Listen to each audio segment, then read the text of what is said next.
Here's why the Milwaukee Bucks will win the 2021 championship.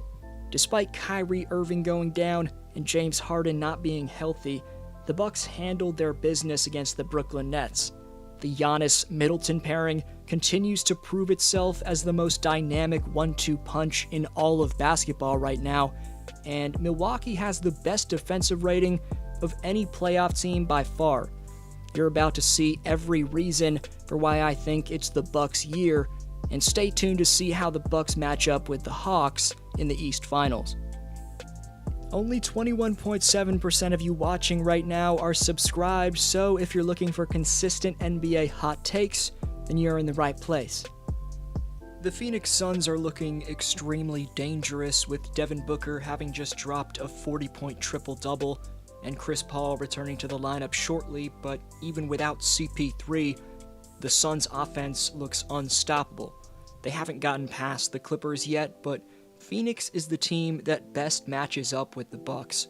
Having said that, here's why I think the Bucks should be considered just as, if not more dangerous than the Suns. There's 3 players on the Bucks who can create offense for themselves at an all-star level.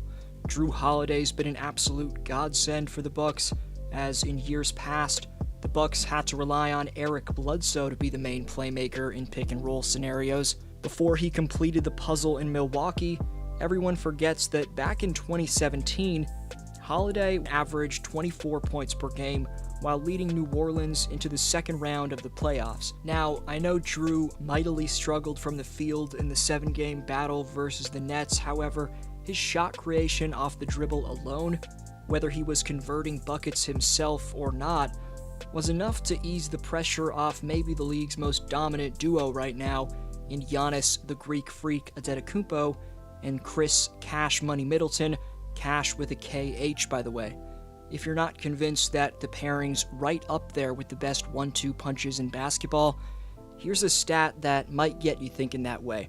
Middleton and Antetokounmpo recently joined Kobe and Shaq as one of 2 duos in league history to record 30-plus points and 10-plus rebounds in the same game, twice in a single postseason. Cash can dice up defenders on the perimeter with crafty hesitation dribbles and a smooth jumper, while the Greek Freak overpowers his defenders with his once-in-a-lifetime slashing ability. We'll start with the Bucks' second option, but their first option in terms of creating and knocking down perimeter jumpers in Middleton. Chris stunned the aggressive and blisteringly loud Brooklyn faithful by dropping 23 points, 10 rebounds, 6 assists, and get this, 5 steals in Game 7. The man's an underrated defender. More on that Milwaukee defense later on, but the most impressive part about Middleton's Game 7 was this stone-cold dagger with the game in the balance down the stretch in overtime. 45 seconds left in overtime, 10 on the shot clock. Middleton spinning and hits. Big bucket for Chris Middleton. Moving on to Giannis, and he may take 34 seconds at the charity stripe, which has been one of the stories of the playoffs, but he's going to force you to send him there, as the man's constantly putting pressure on the defense. But the scary part is, Antetokounmpo's getting more and more confident with his shot from 10 feet, all the way to the 3-point line. If he's hitting his deep-range shots consistently, there's literally nothing defenses can do about it, and you can tell that puts fear into his opponents. That was something perfectly exemplified in the Bucks vs. Nets all-time great showdown, and even though Giannis didn't outplay KD, I love the respect he was giving him all throughout the series. Even after the Bucks dropped a heartbreaking Game 5 on the road, blowing a 17-point second-half lead and falling victim to a legendary 49-point triple-double from Easy Money Sniper, Giannis swallowed his pride and called KD the best player on the planet. Graceful in defeat, but Antetokounmpo was also graceful after he matched the 48 points Durant had in Game 7 with 40 points of his own. Giannis became the 5th player in NBA postseason history with 40-plus points and 10-plus rebounds in a Game 7, joining Tim Duncan, Charles Barkley, Jerry West, and Elgin Baylor.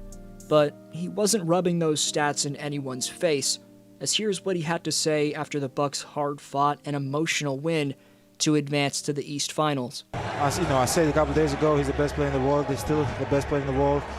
And we know coming into this series that we have to do it as a team. Kevin Durant definitely proved people wrong who said he couldn't carry a team by himself.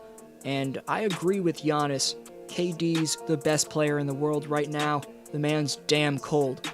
That turnaround shot with 1 second left to force overtime, directly in the grill of one of the best perimeter defenders in basketball in PJ Tucker, was absolutely deadly, and the degree of difficulty was off the charts.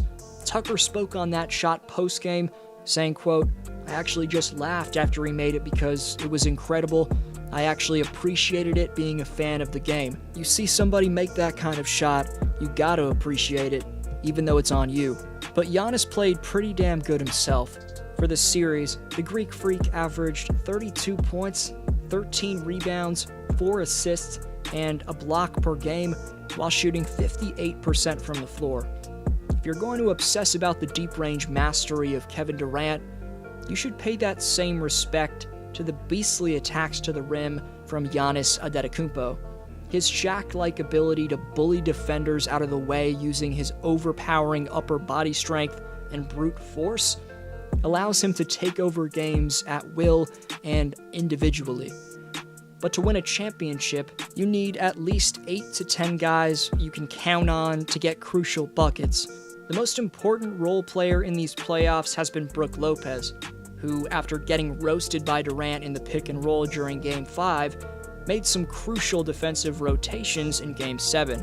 As I mentioned a minute ago, PJ Tucker's the most elite one-on-one defender in basketball, and now that he's got his reps attempting to lock down the lethalness of Durant, whoever he matches up with next is going to be a walk in the park compared to that. There was, of course, a ton of media attention going to the Nets not having a healthy Harden or Kyrie, and rightfully so. But very few people brought up the Bucks not having a man who started 66 games for them in Dante DiVincenzo. After going down 0-2, Milwaukee took 4 out of 5 against the Vegas favorites to win the NBA title, and for their fans, it's not as sweet as if Kyrie would have been on the floor and Harden would have been at full strength, but at the same time, we have to give the Bucks organization and fan base a lot of credit for this. To overwrite what Milwaukee achieved just because their opponent's best players were out would be silly. Middleton and Holiday struggled for the majority of Game 7 in a hostile environment, but they turned it on when it mattered most and sealed the W for them. It's the shot creation of those two, combined with Giannis's improved passing, that makes the Bucks' three-headed monster a force to be reckoned with. Milwaukee's slayed their biggest dragon, and in many ways, knocking off the hyped-up Brooklyn Nets could be just as gratifying as winning the Larry O'Brien Trophy. They bounced back from faltering a 17-point lead in Game 5. They had to deal with 2 48-plus point barrages from the greatest player on earth, but they stayed the course and took care of what was in front of them. In their matchup with the Atlanta Hawks, the main priority will be staying in front of and slowing down Trae Young, but that isn't the only challenge the Bucks will have to deal with. Kevin Huerter's also proving to be an elite shot creator. He's going to be tough to stop. Huerter was the star of Game 7 against the Sixers, as he can sauce up defenders on the perimeter and get to the mid-range with ease. Additionally, Bogdan Bogdanovic and Danilo Gallinari give the Hawks a ton of floor spacing and make Atlanta a tough challenge to deal with on the perimeter. This Hawks team has a ton of heart, as they made a comeback from down 18 points in Game 4 and followed that up with a 26-point comeback in Game 5. But while the Sixers take their foot off the gas pedal when they get up big, this Bucks team doesn't mess around like that. Coach Mike Budenholzer will have them prepared for the never-die mentality of the Hawks, but the Bucks' league best defense is the main reason for why I think they win this series and ultimately the franchise's first title since 1971. Milwaukee's 102.8 defensive rating gives them a 3.7-point gap between the second-ranked Phoenix Suns. That's the same gap separating the second-ranked Suns and the number 7-ranked New York Knicks. Both Giannis and Drew Holiday were named to the all-defensive first team, but you could argue that the entire Bucks roster is all-defensive material. So why or why not will the Bucks win the title in your opinion? Let me know in the comments section. Go find out who the biggest chokers in the 2021 playoffs are if you missed my last upload. You're the best for sticking around. Thanks so much for your support. This was D-Flow. Have a great one, and I'll see you next video.